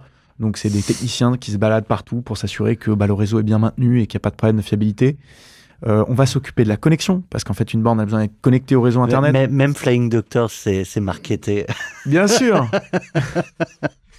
bien sûr. Ouais. Mais c'est, au niveau de la boîte elle-même, nous, on a des bureaux qui sont à côté d'ici, qui sont, je pense, assez sympas, parce que je considère que l'image, la marque, ce que tu veux renvoyer auprès de tes clients, si tu l'as pas en interne, en termes de qualité, d'exigence, de bien-être, d'environnement, de travail, ça marche pas, en fait. Donc, on commence par là, et c'est pour ça qu'on essaie effectivement de marketer, d'avoir des présentations même internes qui sont bien faites et qui dégagent un peu ce qui véhicule ça. Ah, tu parles de présentation, tu peux partager ton outil fétiche du moment. Pitch, c'est un super outil de présentation que j'aime beaucoup. Ça n'a pas été facile parce que tous les gens qui arrivent ils me disent « Alors, on utilise quoi ici, PowerPoint ou Google Slide ?» Je dis « Non, Coco, il va falloir se mettre sur Pitch. » Mais tout le monde s'y fait bien. C'est un très bel outil, très chouette. Voilà, c'était la minute pub gratuite pour une boîte dont je connais pas les entrepreneurs. Mais Moi non plus, je les connais l'air pas. tellement passionné en arrivant tout à On l'heure. pourrait avoir une petite rubrique trucs et ouais. astuces, effectivement, des meilleurs entrepreneurs. Moi, je me reposais une question sur quand on regarde maintenant, qu'est-ce qu'il faut faire pour que Electra gagne? Vous êtes sur une belle trajectoire. Et puis, donc, pour que Electra gagne, il faut que c'est une sorte de victoire collective. Il faut qu'il y ait des super fabricants de batteries. Il faut que les voitures soient de plus en plus autonomes, qu'elles soient sur un prix abordable. Bon, il y a une sorte de notion un peu d'écosystème. Est-ce que, d'une part, vous êtes organisés entre vous sur la mobilité électrique? Parce qu'il y a toujours quand même la question de peut-être ceux qui résistent. Donc, est-ce qu'il y a une force collective? C'est ce qu'on avait fait, nous, à l'époque de France Digital, pour faire imposer l'esprit d'entrepreneuriat avec les pigeons, etc. Est-ce qu'il y a une force collective? Bien sûr. Est-ce qu'il y a des forces? Est-ce qu'il y a la force de l'ombre, là, à côté, enfin, comme j'allais dire, le côté obscur, mais je n'osais pas le dire, qui est aussi vous empêche? C'est bien sûr, on est organisé. Tu vas pas m'annoncer que t'es mon père en direct.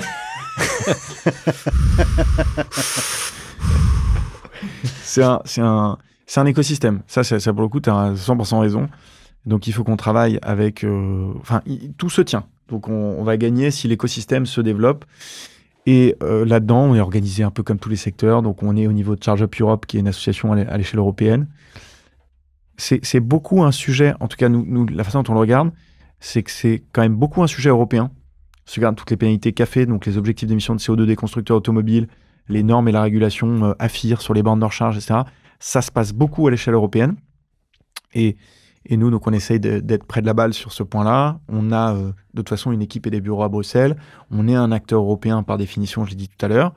Et ensuite, au niveau local, y a un certain nombre de choses, comme par exemple les subventions. En ce moment, tu as 4 000 € de subvention quand tu achètes une voiture électrique, ça c'est local.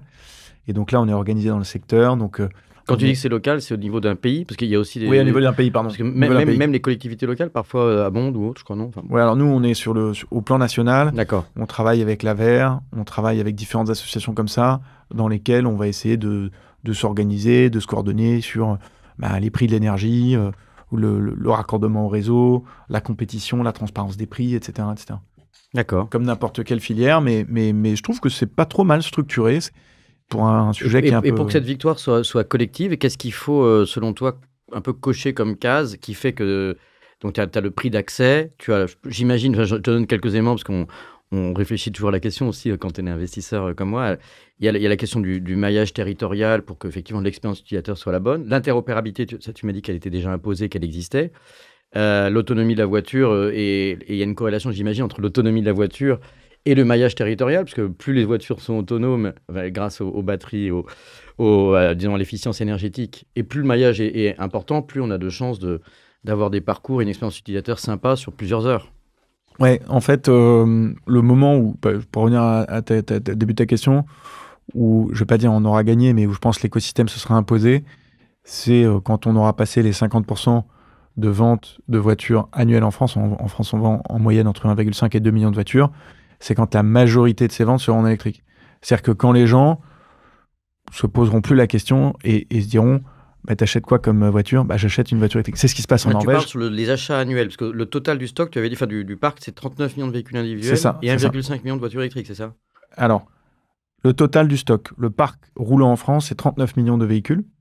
On vend entre 1,5 et 2 millions de véhicules.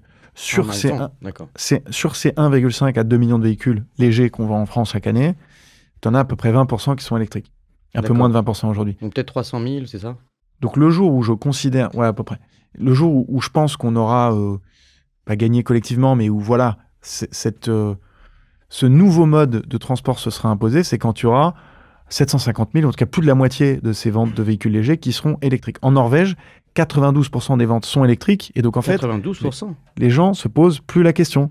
Allez, pronostic, en quelle année on dépasse les 50 2026, j'aimerais bien, mais je pense que ce sera peut-être probablement plus 2027. Comme on est sur les chiffres, il nous reste moins de 27 minutes, donc on va accélérer. Je te propose quelques questions, et celle-ci est d'Émilie Benayad. Je te propose de l'écouter. Vous avez un message. Hello Aurélien, j'ai quelques questions pour toi. La première, comment as-tu choisi tes associés dans tes différentes aventures entrepreneuriales ? Et la Lequel tu préfères ? Avec qui as-tu adoré travailler ? Et ma deuxième question, c'est si tu pouvais recruter n'importe qui, sans aucune barrière, ça serait qui ? À toi de jouer. Waouh. Plusieurs questions, pas faciles, mais donc Émilie Benayad de Serena qui nous accompagne et qui nous a beaucoup aidé, qui suit Electra depuis le début, parce que Serena, ils sont arrivés au tout début et ils sont encore là. Donc la question, c'est comment est-ce que je choisis mes associés ? J'essaie de les prendre dans l'ordre. Aurélien. Alors Julien. Ah pardon, dans l'ordre. Je pensais que tu avais démarré sur l'aventure Cheers. Alors Cheers, Antoine. Ouais. Donc Antoine, avec Antoine, on s'est associés pardon, parce qu'on était copains d'école, qu'on s'entendait bien, qu'on pensait qu'on était complémentaires. Donc en vrai, ça s'est fait un peu comme ça. On était amis, on voulait faire un truc ensemble. Et ensuite, ça démarre souvent comme ça. Ouais. En vrai, je sais pas si tu peux complètement rationaliser le truc. Oui, je pense que quand tu choisis tes associés, il faut bien les choisir. Et en même temps, De toute façon, tu ne sauras pas comment réagit la personne dans un certain nombre de situations et de cas. Tant que tu n'y es pas. Donc, il faut aussi... Il y a un facteur confiance. En fait, l'entrepreneuriat en général est une question de savoir prendre le risque et en même temps savoir le mitiger, ce risque. Donc, il faut se lancer, parce qu'en fait, si tu fais rien, tu peux pas te tromper, c'est sûr. Et en même temps, il faut pratiquer, donc passer du temps avec ces gens-là. Mais faire une scorecard avec tous les profils, etc., j'y crois pas. Moi, je crois beaucoup aussi à l'intuition, au fit. Donc, mes associés, je les connaissais pas, mes associés sur Electra, Julien et Augustin. Et en fait, on s'est rencontrés parce qu'on était en train de regarder le même sujet et qu'on s'est dit, bah tiens, on a des profils un peu complémentaires, on a envie de faire la même chose, si on le faisait ensemble. Et là, je me suis dit, allez, on le fait ensemble.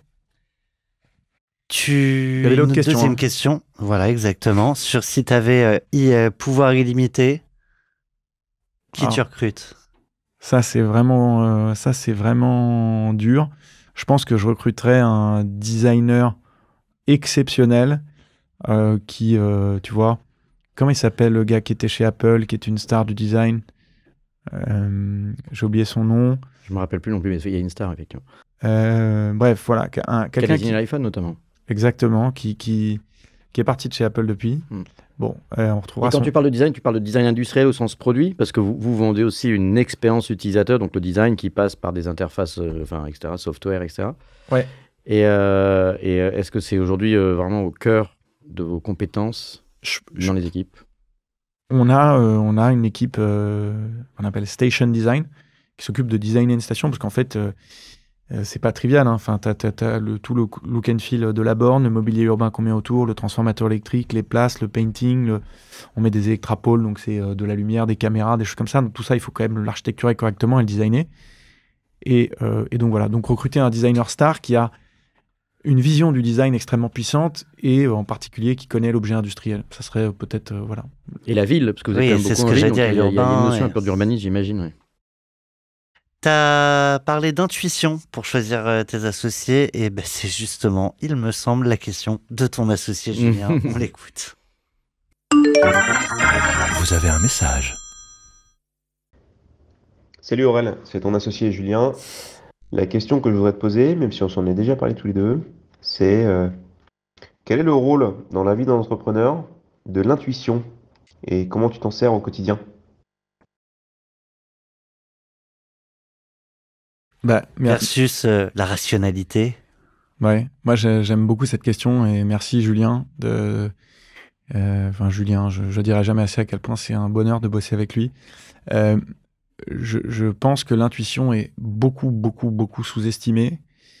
Évidemment que on va regarder les choses, on va les analyser, on va regarder des chiffres, on va regarder de la data, on a pléthore de documentation et de possibilités en tout cas de se renseigner sur des sujets aujourd'hui. Mais je pense que l'intuition, c'est fondamental. L'intuition, pour moi, c'est l'intelligence suprême. C'est ce qui fait qu'en une fraction de seconde, tu vas sentir un truc. C'est ton instinct animal. J'y vais pas. Voilà. Donc, il ne faut pas évidemment se fier qu'à ça. Mais moi, dans mes décisions, c'est beaucoup aussi basé avec les gens, avec les projets. C'est est-ce qu'on le sent ou pas. Donc à la fin de la journée, c'est ça. On parle autant d'un recrutement qu'une décision strat. Ouais. Alors, la décision strat, forcément, elle a été étayée de plusieurs heures de discussion, etc. Mais à la fin... À la fin, moi, ce qui m'intéresse, c'est l'exécution du truc. On peut parler d'une idée, d'une slide, machin.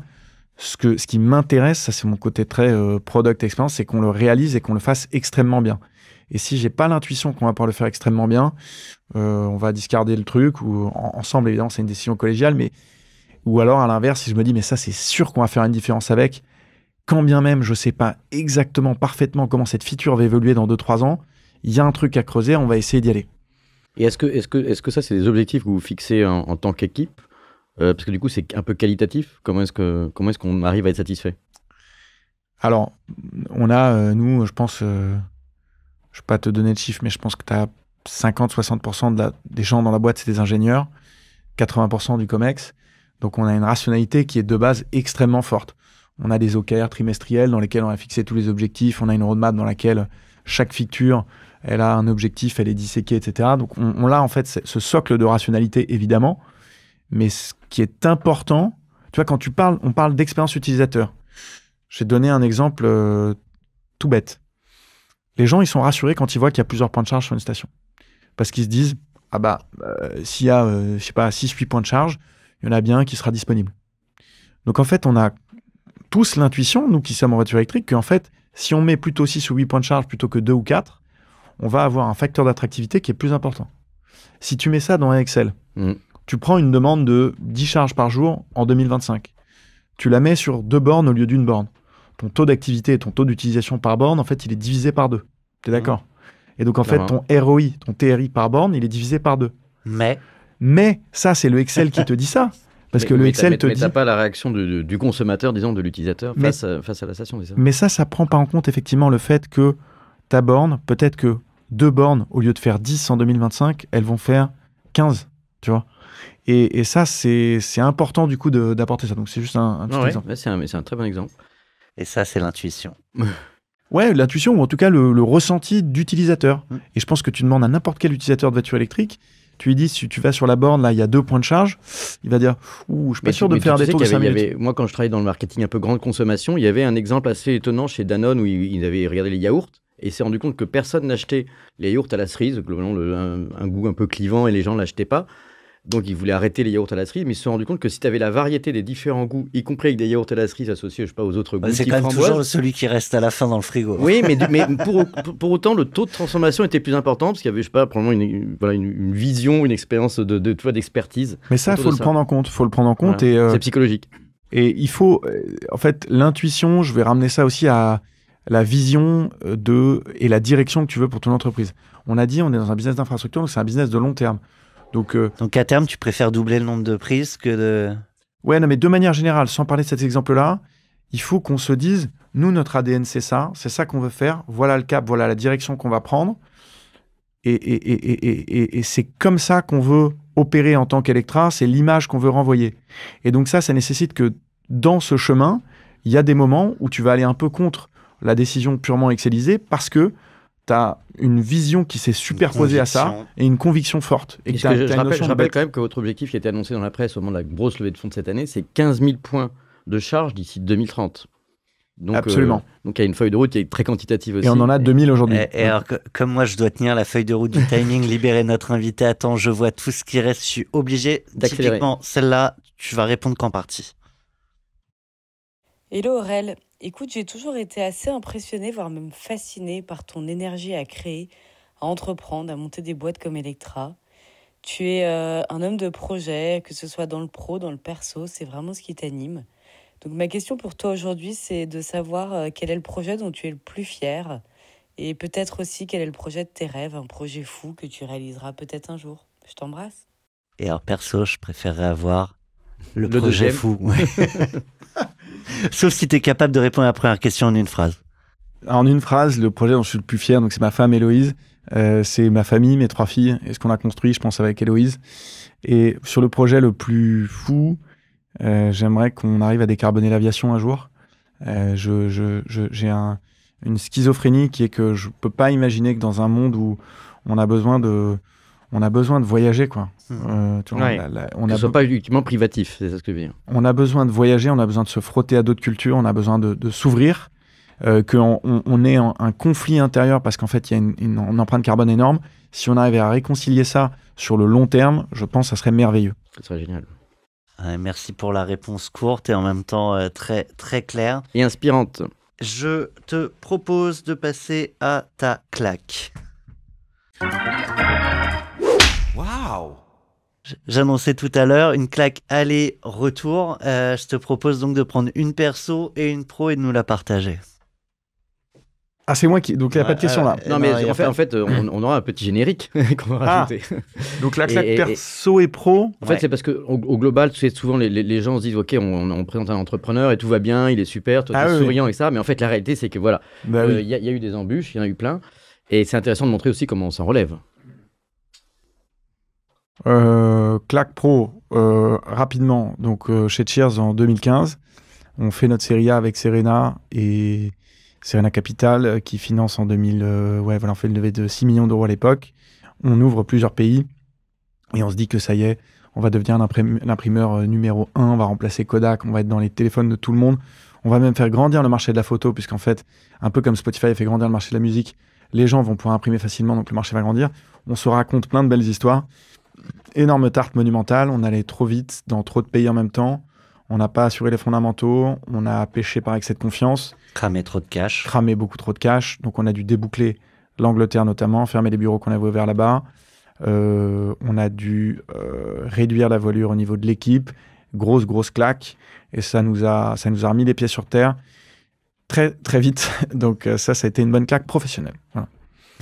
Et juste ce que disait Olivier, la manière de repartir, c'est juste pas le choix.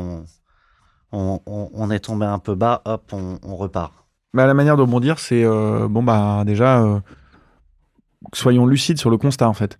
On est en train de perdre beaucoup d'argent, on a un modèle économique qui est pas sain, on crame trop en acquisition, on a recruté trop vite.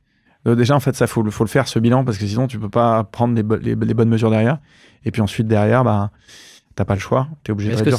Est-ce que c'est, en toute honnêteté, sauf si tu veux pas lire, est-ce que c'est un bilan que vous avez réussi à dresser vous, ou est-ce que vos actionnaires vous ont mis aussi un peu le nez dedans, parce que ça arrive, il y a parfois des tensions dans un board en disant oui, vous avez de l'ambition, mais regardez combien vous cramez, vous allez trop vite, il y a un mur. Je pense qu'on s'en rendait compte, on en discutait et on se disait oula, on est vraiment, c'est allé très très vite, hein. Ça a duré, tu vois, entre le moment où on a levé les fonds, donc c'était je sais pas en juin 2014, 2015 excuse-moi, 6 ou 9 mois après, on cramait beaucoup de cash, on était dans la panade. Donc il y avait encore des gens qui me disaient félicitations pour ta levée de fonds.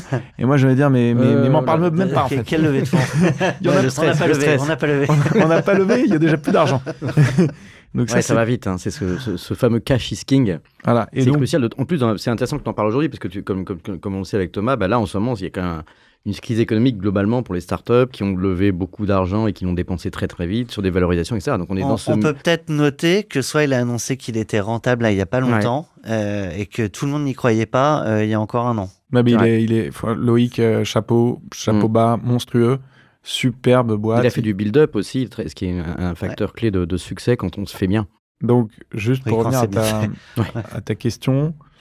on disait quoi?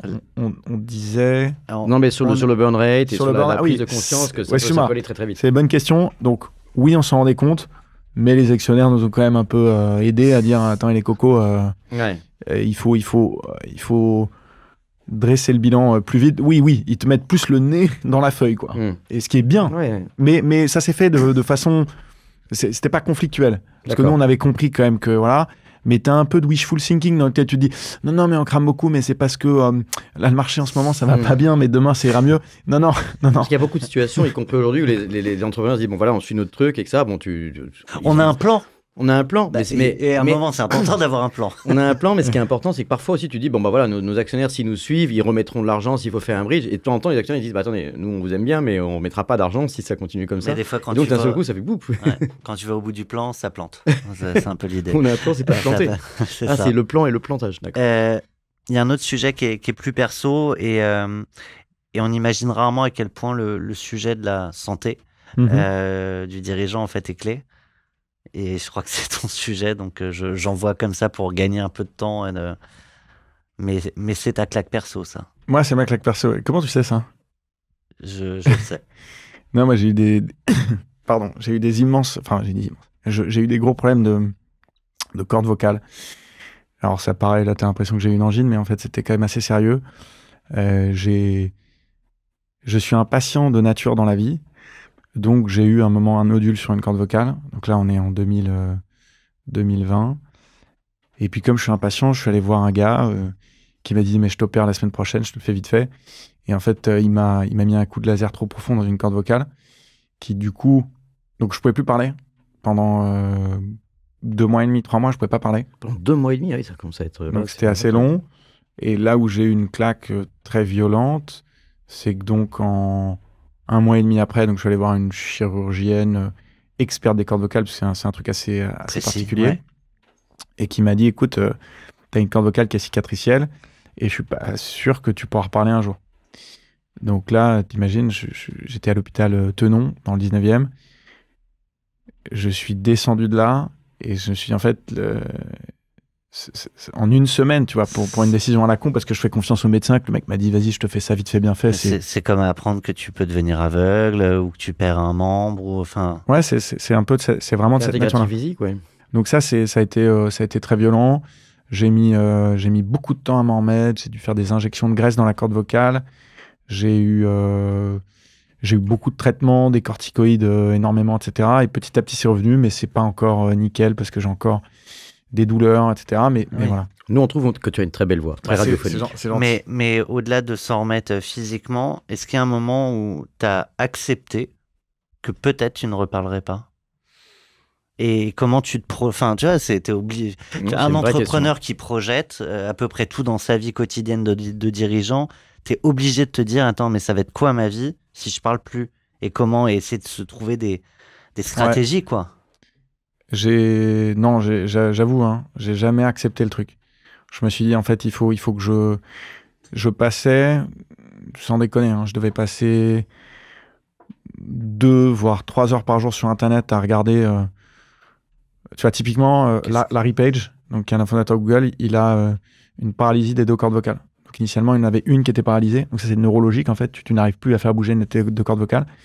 Et puis, la deuxième, c'est paralysée. Donc, il fait une réunion à 3 comme ça. Il a un micro parce qu'il émet des sons très faibles. Et donc, lui, il a été opéré. Enfin, il finance le docteur Zeitel, qui est à Boston et qui fait des recherches sur le sujet. J'ai cherché. Puis c'est un truc particulier, donc tu es sur des forums avec des gars qui ont tous ces problèmes. Tu cherches quoi? Tu cherches la solution ou tu cherches le docteur Zeitel? Tu cherches, Zeitel, ça peut être la solution. Donc tu cherches qui est passé par là, comment ils ont fait. J'ai tout fait, j'ai bu du gingembre parce que c'est très bon pour les cordes vocales, avec du miel de toutes les sortes. J'en achetais. À un moment, tu testes toutes les recettes de grand-mère, de parano que tu peux trouver aussi sur Internet. Ouais, des plantes, des magnétiseurs, des trucs que je faisais venir. Enfin bref, j'ai tout testé. Est-ce qu'il y avait une vraie bonne solution parmi tout ce que tu as testé? Ou c'est un mélange de plein de choses? Et en plus de ta volonté, de ton énergie? La chance que j'ai eue, c'est qu'en fait, j'ai une corde en fait, qui, du fait de l'injection de graisse, a repris de la plasticité. La masse, Donc, elle a pu rebouger. Et ensuite, le seul moyen... J'ai fait 11 jours de repos vocal strict. Donc, c'est-à-dire que tu es 11 jours... Ouais, c'est comme une retraite silencieuse complète, quoi. C'est un vipassana, mais chez toi. C'est beaucoup moins sympa. Oui, c'est pas le storytelling pourrait être... C'est là que j'ai eu l'idée d'Electra, parce que j'avais du temps pour réfléchir à l'avenir du monde. Parce que je me suis dit que le silence, c'était comme les voitures électriques. C'était génial. Ouais, c'est vrai. En un mot, un impact sur le business? Non, parce que j'étais en transition en fin de Cheers. Okay. C'était le Covid, la boîte tournait bien, donc il n'y a pas eu d'impact. Mais ouais, ça m'a quand même pas mal handicapé au début d'Electra, parce que j'avais souvent des moments où j'étais obligé de faire un peu de repos vocal. Mais j'essaye de faire en sorte que ça... C'est comme nos voitures, c'est silencieux. Voilà, que ça se ressente pas sur le business. Là, ça va mieux, j'arrive quand même, c'est très fonctionnel, mais ça me... Bon, bref, je ne vais pas te raconter, même si... Je crois que le temps qui s'écoule, time goes by. 3 minutes top chrono. Bonjour, je m'appelle Aldric, je suis le cofondateur de Climb et un ami d'enfance d'Aurélien. En plus de ses qualités évidente d'entrepreneur, Aurélien, c'est avant tout l'une des personnes les plus drôles que je connaisse. Alors ma question pour toi, Aurélien, quelle est la situation la plus drôle ou absurde que tu aies vécue en tant que CEO et comment tu t'en es sorti? Elle est chouette cette question. J'avais peur qu'il pose la question, raconte-nous une blague, tu sais, comme toi t'es drôle, fais-nous rire. Le truc impossible. Ça c'est Aldric Emier qui a monté Climb, qui est c'est pareil qu'Alex, hein, c'est ma bande de potes de lycée, qui est vraiment un frère pour moi. Et donc, c'est vrai qu'on aime bien rigoler. Je pense que j'aurais plein d'anecdotes et de trucs à te raconter. Un truc qui nous a quand même bien, qui est assez cocasse, c'est chez Cheers, on s'appelait Paula Box, qui était le nom d'une petite boîte à photos qu'on avait lancée. Et puis en 2015, au moment de la levée de fonds, on s'est dit on va changer de nom et on va s'appeler Cheers pour être un service plus universel de photos, pas uniquement être associé à cette petite boîte. Et on achète le nom de domaine cheers.com. Je l'achète $16 000 à un broker américain qui me vend le truc, machin, quoi, qui est très bien. On prend une agence, on fait toute la migration du site, les 403, tac, les redirections, parce qu'on avait un gros trafic sur le site. On avait l'app qui tournait. SEO. Il y avait du SEO, il y avait plein d'articles, machin. Et en fait, on fait la bascule, 0 trafic. Mais 0. C'est-à-dire que je tape Cheers. Je tape Cheers dans le truc, il n'y a rien qui sort, je tape album photo, magnet photo, tirage photo, livre photo, il n'y a rien. Invisible. Donc, tu as un business Internet 100% digital. sans Google. Good luck. Et donc là, je me dis, mais C'était un problème de mesure en vrai ou c'était un vrai... Il y avait vraiment pas de visite? Il y avait plus de visibilité. Il y avait plus de référencement naturel. Donc là, on est en mode catastrophé. Donc les chiffres commencent à dévisser. On avait l'appli qui tournait un peu, mais tu vois, le site, c'était des paniers moyens supérieurs. C'était une grosse partie du business à l'époque. Donc vraiment, là, c'est la panique. On cherche. Et puis le gars de l'agence me dit, non, mais tu sais, c'est l'algorithme, ça met du temps, il faut être patient. Dans une semaine et tout. Puis là, putain, moi, je suis un énorme impatient. Donc je comptais les jours, je regardais tout ce que je pouvais. 1 semaine, 2 semaines, 3 semaines, 4 semaines. Donc je deviens fou. Je deviens littéralement fou. Mais je vois rien sur la console du webmaster, machin, etc. Je vois rien. Et j'avais oublié de cocher un truc. Et il y a un type qui s'appelle Philippe Ionnet, qui est un grand ponte pour moi, un grand sachant du SEO, qui regarde je l'appelle et je dis, écoute Philippe, on m'a dit que tu étais un expert. Je t'en supplie, trouve-moi ce qui se passe, il y a un truc qui va pas. Et il m'appelle, je me souviens très bien, 2-3 jours après. Putain, c'était un site porno avant? Exactement. C'est ça? Exactement. Le nom de domaine Cheers était et il me dit, blacklisté, c'est ça? Te fatigue pas, t'es blacklisté, donc t'es pas considéré comme un site de cul, mais t'es considéré comme un truc de jeu de hasard, dating, etc. Donc t'as pas de référencement. Je dis, mais comment c'est possible? Et je regarde sur Web Archive, et je vois qu'en 2002-2003, c'était un site de cheerleader avec des pom-pom girls à poil, etc. Alors, super transition pour une autre anecdote, moi, que ton associé de l'époque m'a raconté sur un télésiège. Et qu'en fait, moi, je pensais que c'était complètement anonymisé les photos, mais parfois, tu avais des appels au support client parce qu'il y avait un sujet de flou sur la photo, donc ils appelaient, il fallait aller checker les contenus. Ouais, c'est ça. Et non, voilà, truc marrant, c'est qu'effectivement, on s'est tapé un fou rire immense parce qu'on gérait le service client, nous, au début. Et il y avait, au moment de la Saint-Valentin, t'as pas mal de mecs ou de nanas qui faisaient des calendriers coquins pour leur chérie. Pour leur chérie. Et là, il y a c'est une nana, je crois, qui appelle, qui dit, oui, il y a un problème, là, je sais plus, au mois de septembre, la photo, je la trouve un peu floue et tout. Et on garde le truc. Et elle est vraiment à poil. Oui, d'accord. Dans une un vrai nude. Image très, très équivoque. Et pas équivoque. Vous trouvez pas? Immense fou rire. Donc on dit, voilà, madame, on va regarder, on s'en occupe et tout. Mais bon, bref, c'était marrant. En fait, elle vous draguait, quoi. Peut-être. Je sais pas. On finit avec moi, président.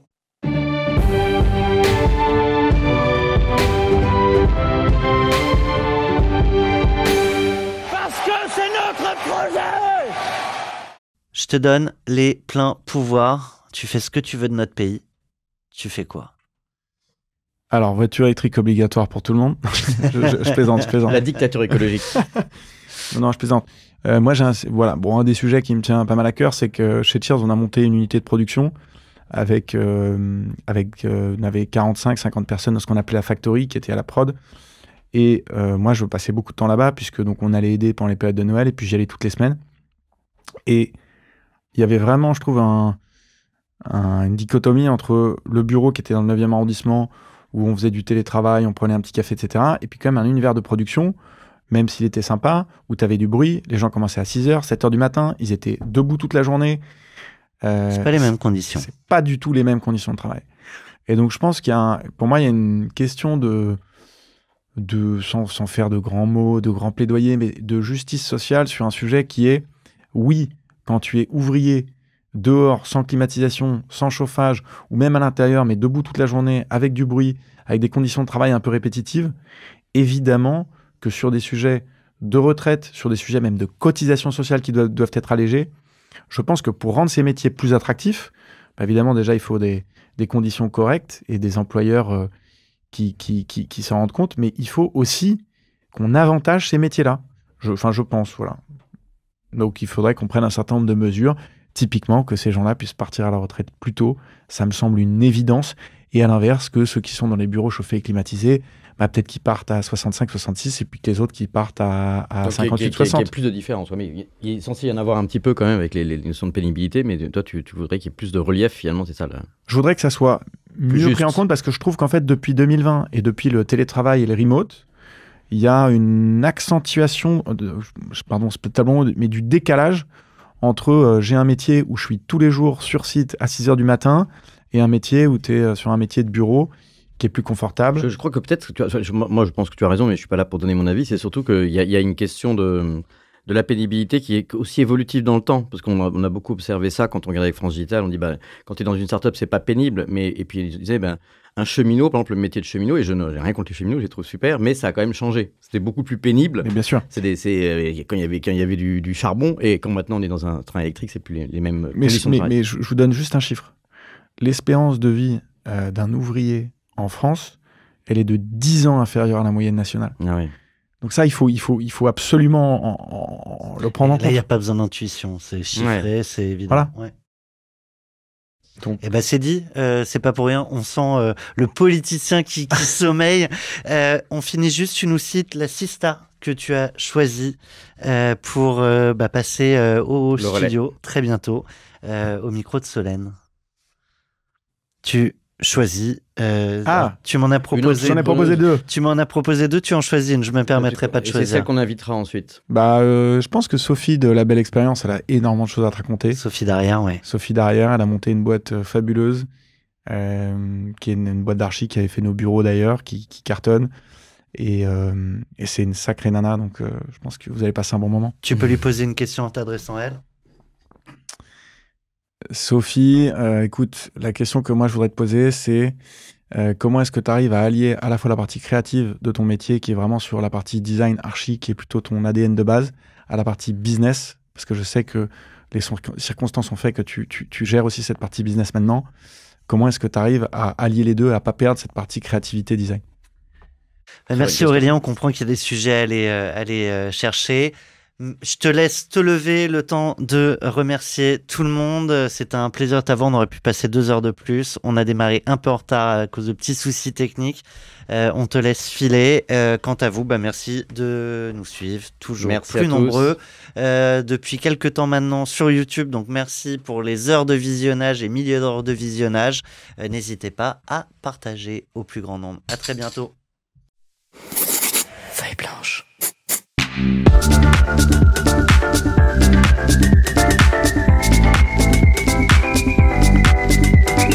40 nuances de Next.